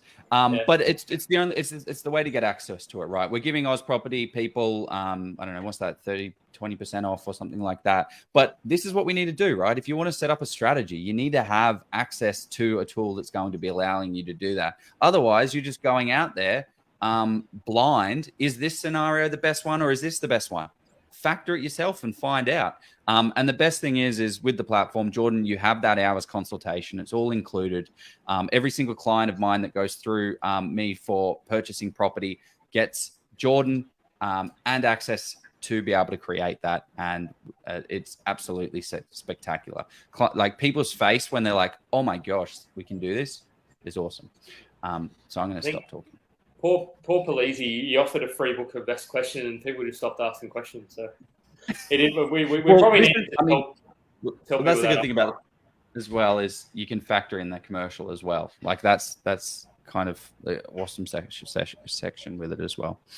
I love it. Are there any other questions, people? Is there anything else we need to cover off? Jordan, was there any area of the platform that we haven't covered off? Any questions? Actually, any questions you wish we asked you? No, I think you guys have had a couple of good shots and different questions and scenarios and stuff like that. Yeah, I think we've covered off pretty much as much as you want. I mean, yeah, I'm pretty happy with how it is. I'm just looking at Polizzi bombing the comments. Perfect. Awesome. Okay. Well, Jordan, thank you very much for taking the time to cover all of that stuff off. I think we'll keep this session as one of the faves. Maybe it would be awesome. Actually, on the page, there's a little walkthrough video that you do, but we might do it like a more in-depth one where we're covering off each point. And I think that would be absolutely epic because we have had a bit of technical issues. Yeah, for sure. There's tons of videos out there around how everything works and how it plays around. So if you want a little bit more information, we'll be more than happy to send you some if you have a chat to Joe. Okay, we got one more. Do we have? Well, let's just do it quickly. Can we count for value adds such as dual lock or second? That is a good question. Like, how would you do that? Would you just increase the value of the property in the platform? Yeah. So say you had two properties at 400,000, then you'd put it in for 800,000, and then whatever the total rental yield for that dwelling would be, you'd increase it to that. Algorithm takes care of the rest. Yeah, that's exactly. Yeah, and you would just kind of average it out based on one dwelling being more and like cash flow. Oh. You just look at it overall. Yeah. That's if you wanted to forecast it out, you can definitely do that. If you've got two separate assets, you can actually put them in individually, and it would actually account for the true numbers and rental yield and everything coming through. So, definitely a place to do that on the platform. Thank you for spending close to 2 hours, Jordan, and just for the platform you build, because even if people decide to sort of try and build their own model, and that's cool if they do, I think it's the kind of the metrics that you're looking at are fantastic for people to consider in their own investing, and congrats on all you've achieved as well. So good on you. Thanks, Chance. Thanks for having me. It's always good to have a bit of a yarn to you two. So hopefully, your followers get a bit of value out of it and got heaps of information. But yeah, I'm open to answering any questions if anyone's got one after the event, or if you're just watching this on YouTube. I think it's going to be on YouTube after. Feel free to hit me up and we can have a chat. Reach out. Awesome. Thanks, guys. We'll see you later. Happy. Oh, let's go buy a property. Let's go buy a property through a strategy that we've implemented. Sorry, I forgot my sign off.